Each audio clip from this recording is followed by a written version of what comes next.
Hello everyone, the following video includes opinions about the console wars between Xbox and PlayStation, along with some first impressions of Gears 5, the latest to release in the Gears of War universe.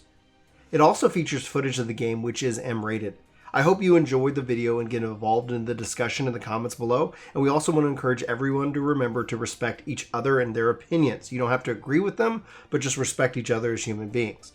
Now, as a reminder, you do not need to agree with my thoughts and conclusions, but I do hope you share your own thoughts, and I look forward to having that conversation with you in the comments below. And now, let's discuss. So let's kick this off in style. If you like hot dogs and, beer, be sure to smack that like button. And if you love loot boxes and maybe greedy microtransactions, be sure to hit that dislike button. No judgment here, you bunch of weirdos. Anyway, it's plain for me to see that the best thing that's happened for gamers is the Xbox One launch back in 2013. If the Xbox One would have come out of the gate swinging, we would have never gotten Phil Spencer, and we would have never seen Microsoft make the changes that it needed to make to be competitive.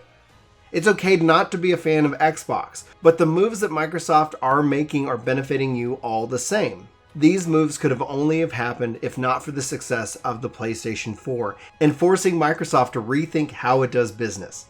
It's a classic example of how competition is a win for the consumer, and yet, with the looming future of cloud gaming, I wonder if something like this will be possible again.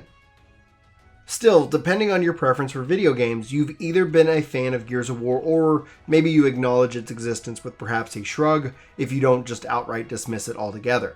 But Gears 5 represents something core to the Xbox bandwagon. It represents a return to form for Microsoft and an end to the long drought of first-party titles that has plagued fans over the last 2 years. Yet, as they celebrate on Twitter and other social media, it's clear to see that Gears 5 is more than just a victory for Xbox fans, but it's the implementation of the vision that Phil Spencer has put in place for the future of video games and the future of Xbox. I'm a longtime Gears of War fan.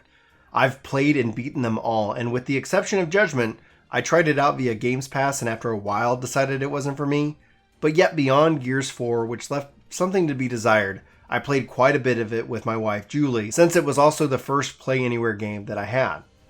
So I was able to play both on PC and Julie was able to play on the Xbox, and I rather enjoyed our experience playing the Horde with her most nights when we weren't playing Final Fantasy XIV. Now I say most nights because obviously as the kiddos got older, Gears of War really wasn't a game that I was able to play around them because obviously of its intense gore and language. Now the beauty of Gears is that its lack of investment, its arcade style approach, and different modes, they were always there to satisfy me in the end. Now the stories also have always been over the top set pieces to highlight the true heart of the game, which is the characters and their relationships. And while I haven't spent much time with the campaign yet, from what I've played and seen, Gears 5 looks to be no exception. Beyond the campaign, however, I've fallen in love with the new mode Escape. Now, for the most part, I love the RPG element that's baked into the system, and I like that I can level up the different characters and challenge the game at different levels of difficulty. Overall, it's really, really fun for me. Now, I didn't pay attention to this at all when they showed it off at E3. It was really something that I said, okay, well, I guess I'll wait and see when I get my hands on with it.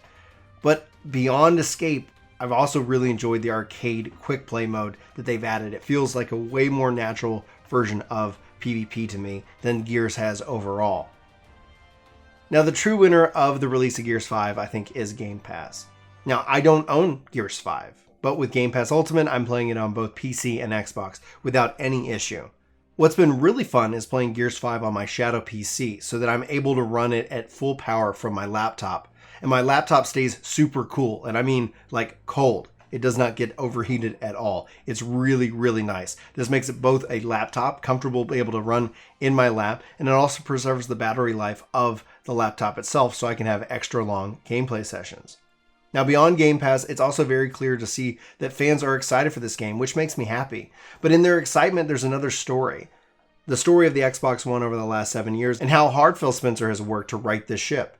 Gears 5 needs to be the starting line, the moment in which that even people who haven't played this game or thought they might be interested in this game take a look. Because you don't need to have an Xbox to have an Xbox. And thus it brings up a very interesting question about the idea of what makes an exclusive game anymore. Gears 5 isn't an exclusive game. It can be played everywhere with the exception of the PlayStation at the moment, and maybe soon even Project xCloud might even change that, at least for Switch, or who knows where else they want to put this thing. And as Microsoft supports its Play Anywhere, its cross-play, and more, I reflect back to the console war and the future of gaming together. I'm playing Gears 5 in the cloud. I'm playing Final Fantasy XIV in the cloud. I'm playing more and more games in the cloud. I've been migrating my whole library to the cloud, and it's been fantastic. And while it's not for everyone and it's not ready for everyone just yet, over the next few years we could easily see this shift. A shift away from consoles into services. And then I wonder about the idea of competition. Now, whenever the console wars have been referenced, I'd always find somebody say, PC Master Race. And they weren't wrong, but the cost of PC gaming and frequent upgrades have made consoles the clear winner. And when it comes time to playing games, though I still consider myself a console gamer, the cloud has made me rethink all of that. Later, Microsoft is launching its Project xCloud with the goal of playing your games on any device. And as someone who's been using the cloud to game, it's clear to see that as the internet improves over this country and the world, that there will be a future in the end for cloud gaming. Now, the console wars have been fun, but they soon might be over. And that's not saying I'm not worried, because competition is good for gamers, but keeping them walled off from each other isn't good either. As a gamer and as the world moves into more services, I don't see myself subscribing to multiple services, but I do hope that they exist. I also hope that crossplay is a part of that future, so xCloud, Stadia, PlayStation Now, and more all have the ability to play together and bring people together to play the games they love with the people they love, no matter what cloud they're a part of. Anyway, that's just my opinion, a pretty shitty opinion at that. If you made it this far, thank you so much for watching the video. Let me know what you're thinking about gaming in 2019 and beyond, with the cloud, with Gears, with the console wars, all of it. I really look forward to hearing from you. Feel free to either hit that like button or actually hit that dislike button. It doesn't mean that you love loot boxes and that you that's just a joke I like to do at the beginning, but it does let me know what you're thinking a bit more. I hope to also hear from you in the comments about the video and what you think about the format and how it's styled and paced. Also about the amazing Gears 5. Now, this isn't a review, but this is just obviously some first impressions of the game, and take it for a sign of the times of what is changing before our eyes. Anyway, for Work to Game, my name's Brian. Thank you so much for watching this video. I hope you have an amazing day. And like I said, I look forward to having these conversations with you. Let me know if there's any topics you'd like me to tackle next. There's a lot of discussion, and one of the videos I'm working on is talking about burnout within the game industry, especially as it relates to MMORPGs. This was obviously requested by the community, so I'm going to kind of put it up to you guys next. Like, let me know what deep subject you'd like me to dive into and maybe even overanalyze or overthink. It's a lot of fun for me to do it, and I really appreciate the time and attention and obviously the community. Thank you again. I hope you have a great day, and I'll talk to you next time.